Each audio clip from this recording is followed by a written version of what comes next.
How many, because Republicans who voted for Obama? yeah, we used to ask that question. Not cool anymore. Yeah. Getting cool again, though. Yeah, so anyway, what a crazy time this is. It's absolutely exhausting every single day we wake up. Now, usually, let's say 2 years ago, 3 years ago, we would have been talking all week about the Republican leadership and Senate using the nuclear option. That would have been massive news. Or we would have been talking about, for a week, sort of the political infighting inside the White House. Because it's a bloodbath inside this White House right now. Or we would be talking about the coming attack that this country's probably going to launch on some military facilities in Syria. And we'll talk about that for a week or two. And it would all build up. All of this has happened, though, since like 3:15 this afternoon. And that is what every day is like in the morning at our jobs. And it's been that way again since the election. And I don't know if it's ever going to slow down. I will say, though, that most people like me that have spent a lot of their lives, adult lives in Washington, D.C., simply don't know how this is sustainable. It's not. Over time. We don't think it is. We're actually, for the first time, don't really have a sense of what tomorrow looks like. Joe, give you a little background, usually does, given his background. I do want to know how many Democrats are in the room. Okay. Hello. How many Republicans? Okay. What? I'm feeling good, Independents? Okay. Wow, this is a little bit like our audience. Maybe Yeah. usually it's a little bit more mixed, but it's a pretty good mix here. Well, it's a good mix. And Joe's background, my background are very, very different, which actually on the show usually allows us to prognosticate together after we duke it out. Yeah, I mean, it really helps the show because we are so different that we come from, Mika's a liberal from the Northeast. I'm a conservative from the Southeast. Mika's dad, right, ran U.S. foreign policy for 4 years. That's pretty big. My dad ran a Little League baseball team for 4 years. I was raised in a variety of Southern Baptist churches across the Deep South. Mika was raised in a variety of young Marxist leaders in the greater Manhattan area. So variety really is a spice of life. We did learn, though, we had one thing in common. One thing. And it kind of understood there. Yeah, that, okay, we'll go there. We don't really agree on anything politically, for sure. But I did find that his parents are as mean as mine. Our parents are just SRBs, both of them. That's terrible, people. The first time I had Dr. Brzezinski on, Mika was So saying, mean. I told him never do it. don't do it. Right? And I'm thinking I can do it because, No. I'm a politician from the South and I can work anybody. I feel your pain. Dr. Brzezinski, I love you. No. So he came on and I decided that morning for some reason that I was going to lecture the architect of the Camp David Accords on Middle East peace. And he looked at me after about 3 minutes and he said, you are stunningly superficial. And you can Google that. Yeah, Google stunningly superficial. Find his face. My face will show up forever. Poor Thank Joe. you, Dr. Brzezinski. I warned you. No, you did. It's very But mean. it wasn't just him. It's like, and we have Jay here. Jay, you know her family. Best friend. They're all jerks. Yep. Like her brother, Oh my God. Ian, the Republican. He's the black sheep of the family. He is. This guy's such a neocon. If you give this guy He worked for the Bush administration. yeah, worked for Rumsfeld, right? Ugh. Give this guy 3 tanks, I swear to God, he would invade Canada. But anyway, the first time I meet him, I said to him, hey, Ian, your sister is so awesome. She's so great. She's one of the smartest people That was I at know. Tim Russard's house at the Christmas party. That Such a was. nice night. It was a nice night. Yeah. You should never talk to my brothers about me. And he You said, want a nice night. So I'm complimenting Nikki. He said, my sister had the lowest SAT score in the history of Williams College. And I did. I was just about to was sharing. Yeah, I met her mom like 6 months later. I thought I was going to find meet the nice one of the family. No. No, it was at the end of Mika's first book tour, best-selling book. Dedicated to my mom. Dedicated to mom. So I thought there was going to be like this great hallmark moment, right? So I was going to invite Mrs. Brzezinski, come on up and tell us something about Mika that we don't know, that's not in the book, that nobody's ever heard on TV. It's like, get into it, come give us something. Everybody's cheering and she gets up and, you know, she's this crazy Czechoslovakian artist and she always is like wearing these jumpsuits that have like sawdust and blood all over them. So she comes up and she takes the microphone, she goes, something that nobody ever knows. Mika had the lowest SAT score in East College. Yes. And they're all that They way. can't get over it. My family's very intellectual. They all went to like schools like this. Yeah, And, exactly. so they're brainiacs, and they really celebrate that. But there are some good things about growing up Brzezinski, and I think with the China State Dinner, Mika, Yes. happening Tonight. in Mar-a-Lago tonight, Yeah. under the gilded 24-karat fake gold domed roofs of Yeah. Mar-a-Lago, why don't you talk about what it was like? Because this is really crazy. When the U.S.-Chinese relations opened up, instead of having the state dinner at the White House, they actually went to Mika's family's farmhouse in McLean, Virginia. Talk a little bit about that. Well, we had Deng Xiaoping for dinner, and again. And as David Letterman said, when she told David Letterman that, said, that must have tasted great. No. Deng Xiaoping Deng for Xiaoping, dinner. the leader of China. It was 1979, and it actually, I mean, our backgrounds and our backstories lead so much up to where we stand today in terms of identity politics and what exactly the Republican Party is, and where we come from, and how Washington has changed. And back then, Republicans and Democrats tried to do a lot more together socially. And my parents were in the middle of the Washington scene, in the bubble. My mother struggled to be an artist, and we had this farmhouse, and we cooked venison that we hunted. So we were a little bit like the Polish hillbillies moved to Washington. But we tried to bring a lot of these intellectual discussions and these debates to our home. And we had the leader of China for a state dinner house, which is amazing. By the way, let me ask, I'm just curious. Yeah. How many of you have had the leader of China at your house for a state dinner? Anybody? This Just guy right you, here, right? It's pretty cool. You And should it talk almost about went, now it went, I don't know what's going on at Mar-a-Lago tonight. You can talk a little bit about that, what that's gonna look like, because we've had dinner with Trump. We've been to Mar-a-Lago many times. And at our house, it was all home cooked. My mother did her venison, and my brothers and I were set out to greet people at the door and take their coats and serve dinner. And my dad forgot to close the flue, and the house got smoked out, and the Secret Service went running down the driveway. That was problem number one. Problem number two was him opening champagne, and my mom opening champagne and hitting my dad in the face with the cork. And then me, I was passing out caviar, and I tripped. How old were you? I was very young. About 9 or 10? No, a little older. But I tripped. 24, and 25? I spilled the caviar on Deng Xiaoping's crotch. Now, listen, let me tell you guys something, okay? I've got older kids, I've got It was younger like, kids, boom. okay? Here's the deal. You're all gonna screw up in life. Right. You're all gonna make terrible mistakes. You learn from your But as I mistakes. taught my older sons, who are now in their 20s, mitigate damages. Yeah. Right? If something bad happens, you know what?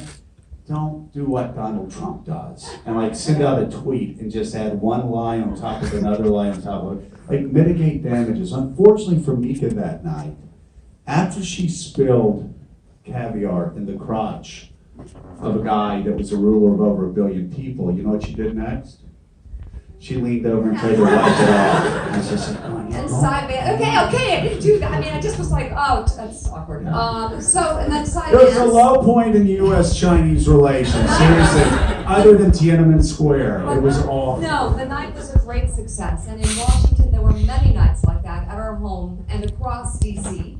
because Republicans and Democrats socialized and because there was a little bit of joy in the fight.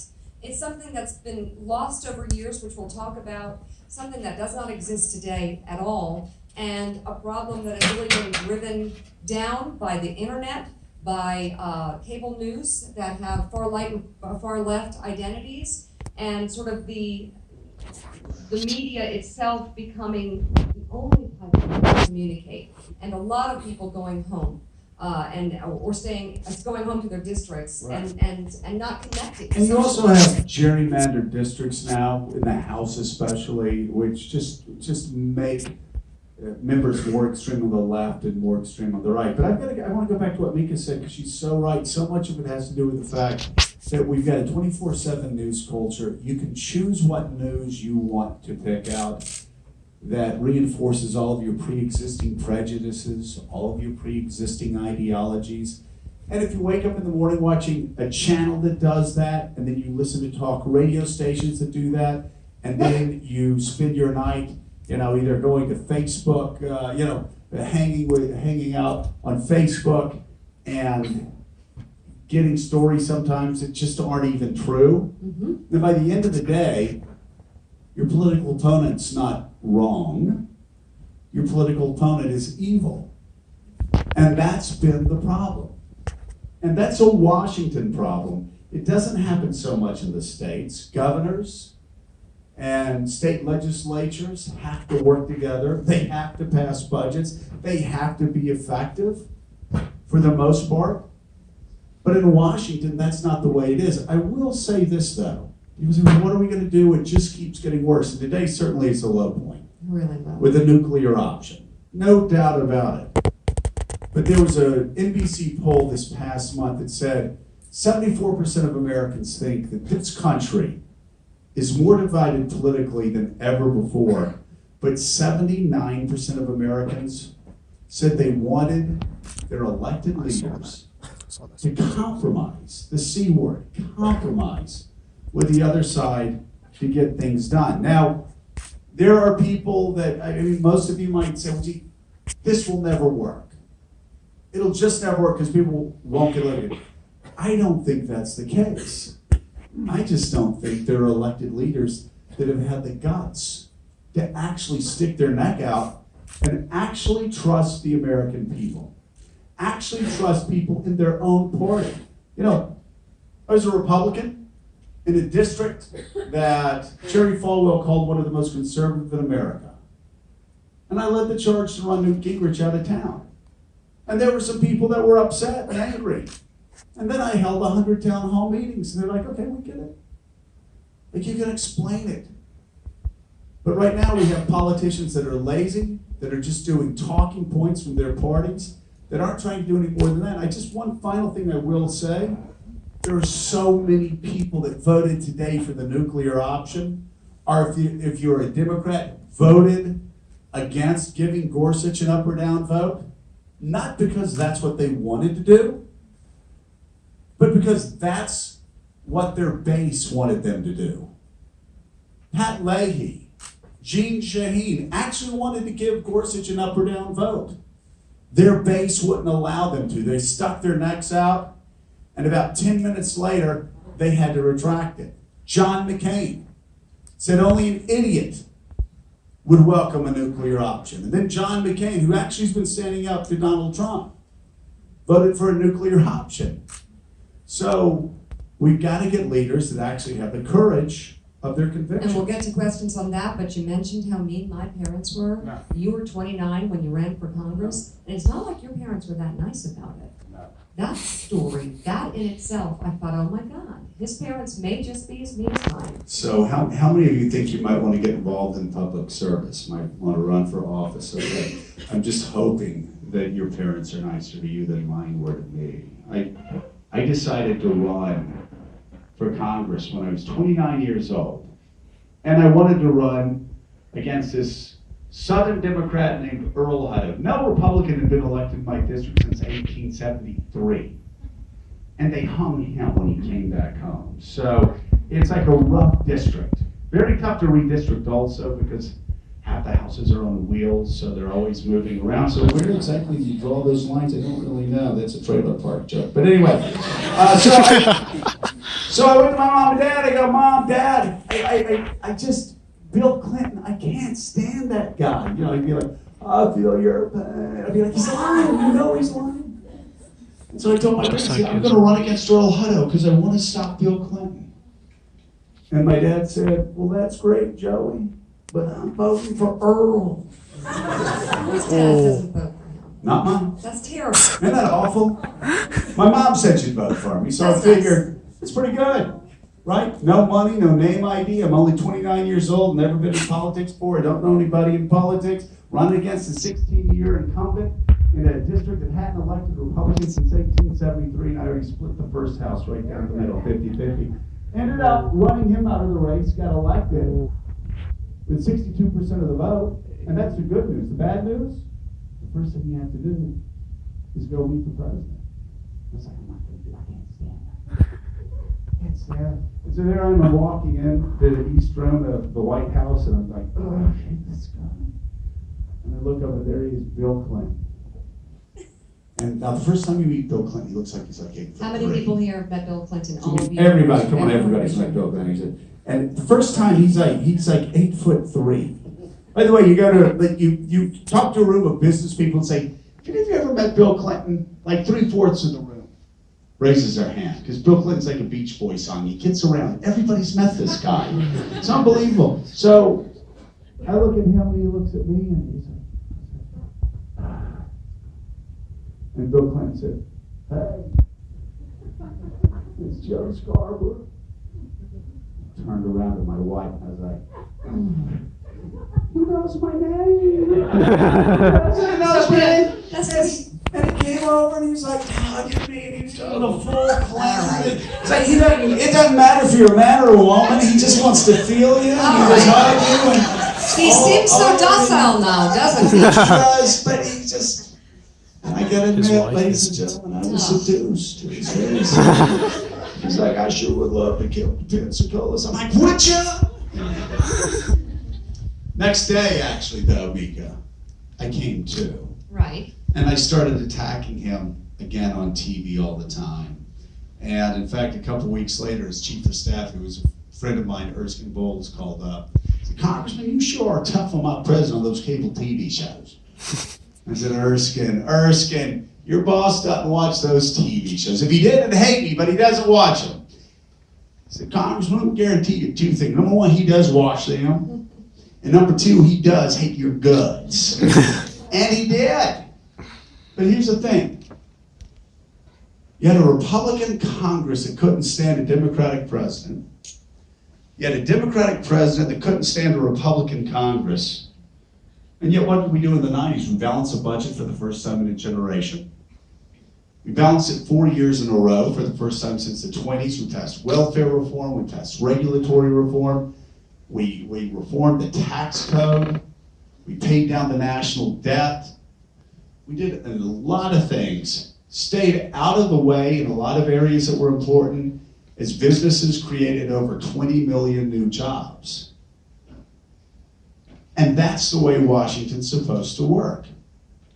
Even though it was ugly, right? It was really ugly. It was pretty ugly. But it also worked.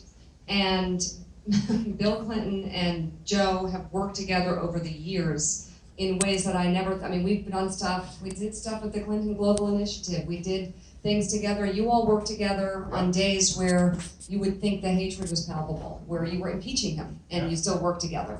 And now we've run into a real collision course with both sides not being able to work together at all. We saw that under Obama, and him having trouble even knowing how to connect with others on a social level, and reaching out was not his strong suit. And now we're in incredibly uncharted territory. Don't think that the Bill Clinton saga and the Bush saga didn't have a lot to do with where we are today, because it does. Donald Trump won on success. He won on brand. He won on things that nobody thought he would win on. But actually, Joe and I, we've known him for 10 years. We knew he could win. I thought he could do more with it than he's doing. Didn't vote for him, didn't think he'd be the greatest president at all, but I thought he could do more with it than he's doing. So I'm deeply disappointed. I take it deeply personal, what I see happening in Washington now. And Joe still gets called into the White House to talk to him. We get maligned in the media for having a relationship with this president, but we're trying to cover it. We're trying to keep an open mind. We're trying to help. And it is one of the most frightening things we've seen in our political media careers. I think what's so frustrating for us is we have known Trump for, over a decade, and he's actually just the opposite in person as he is when he's playing this role on TV of this sort of reality show president. Because if Donald Trump were here today speaking to you, then tomorrow he would say, I was at Johns Hopkins. There were 25,000 people there. They were crammed in and around the block. The helicopters had to drop me in. It was unbelievable. So about the crowd size. It was just massive. It was massive. Always talking about himself. Always exaggerating. Sometimes lying. But the Bill Clinton that we knew for over a decade actually would come to all your book parties, would come to all your events. Trump, what did I say? Bill Clinton. Same thing. So Trump would come, and all he'd do is talk about you. He'd be like, Mika, let me just tell you right now, everybody, Mika Brzezinski has just written the greatest book I have ever read. Which isn't saying a lot. And he would talk about how great Mika was. He would talk about how great guest X was. If we ever called up and asked for money for charities, like David Axelrod's daughter has epilepsy. David was short of a goal for the cure, which takes care of epilepsy. Who did we call? Donald Trump. Because we needed There's even a voicemail of us thanking we him. knew that they were $100,000 short. Yeah. And we knew that Donald Trump would write a check. But it wasn't just in those big things. It was in the small things, behind closed doors. And this is what's so maddening to us. I remember one time, 5-6 years ago, Mika and I saying to him, so we know a lot of kids in this town who have famous parents. But in this before we really knew anything about the 3 or 4 kids, 5, however many he has. But we said, but your kids at events are the most polite and the most respectful of any that we've met. And Trump actually said to us, he goes, well, you know what, if that's the case, it's only the case because they have a great mom.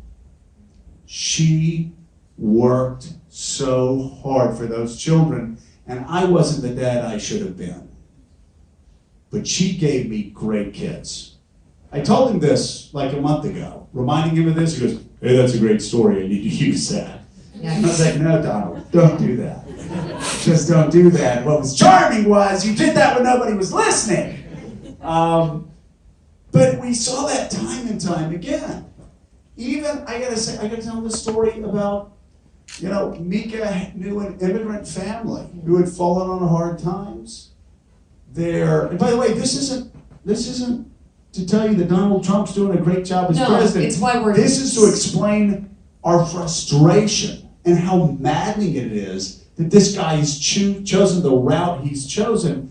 Mika called Donald up and said, hey, Donald, I know a guy, and he's an immigrant from the DR, and he's fallen on hard times, and he's selling vegetables under a bridge.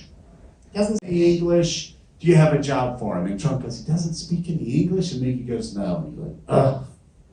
It's like, okay. And then calls, Terry, I'm going to have so-and-so come in, and he's going to be in on Monday. And he made a deal with me. He said, tell him I will get him a job, but he's got to learn English. Not for me.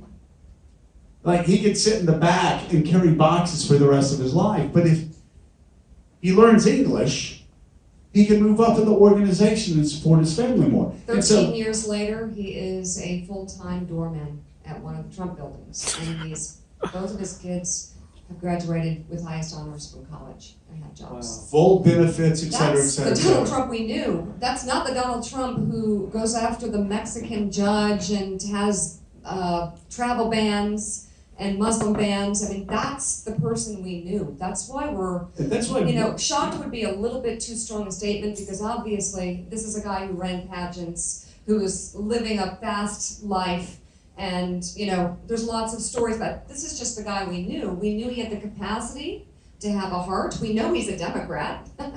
So, lifelong Democrat. By the way, everybody to raise your hands, you own him, not us. But he's a lifetime Democrat. So let's end on a positive note. No, but every time we say that, by the way, he's like, don't tell people that. Exactly. I go, Donald, everybody knows you're a lifetime Democrat. Look. But what we're upset about, and the reason Mika takes it so personally on TV, is because we know he can do so much better.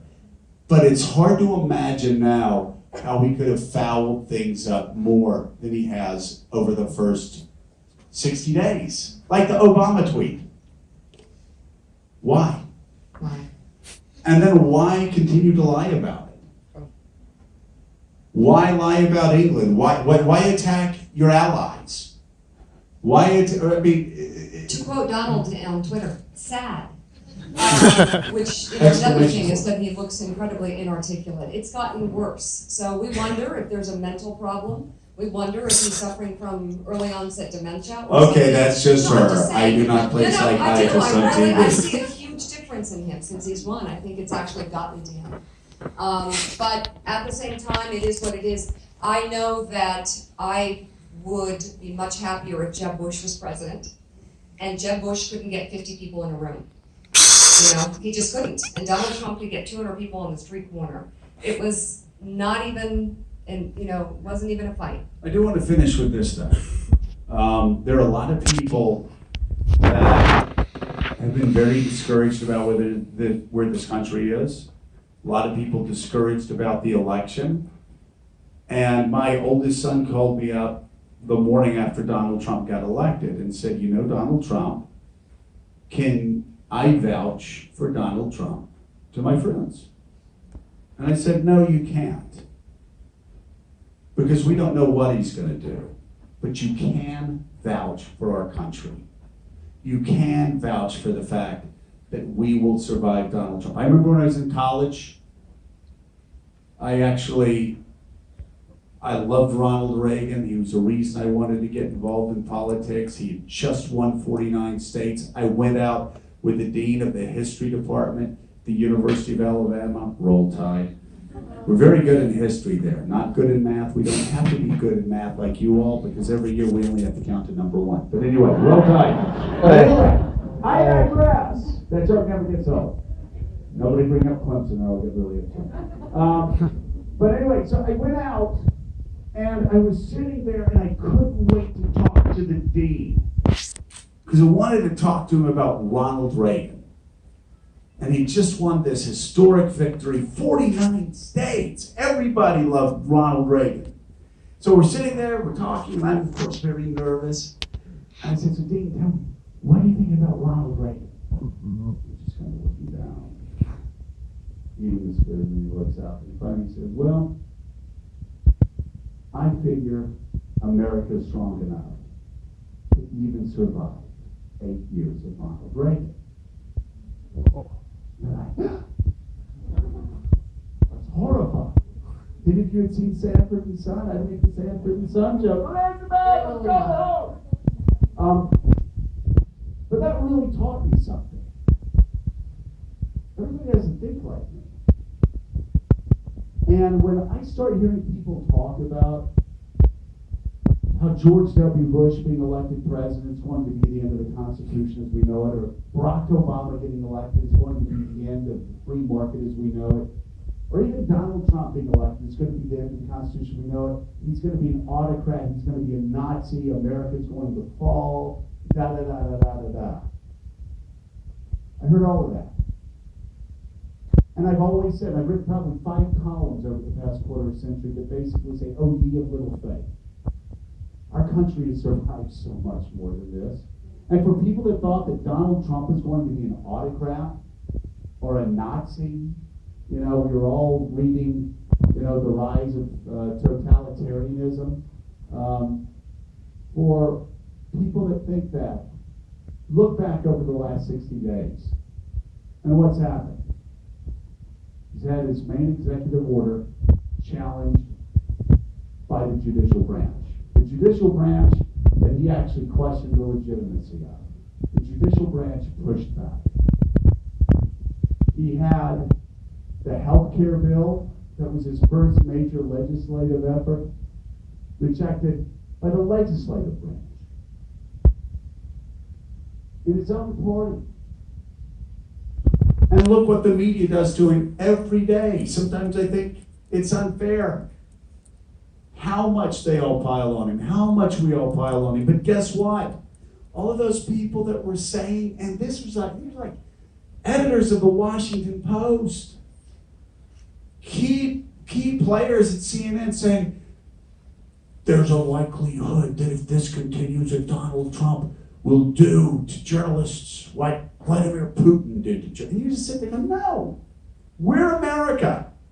We've got the First Amendment. We've got the Constitution. We've survived world wars. We've survived like 19 or 20 recessions and depressions. We have survived worse.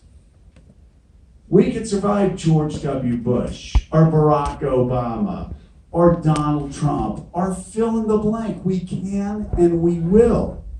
Because we have an extraordinary system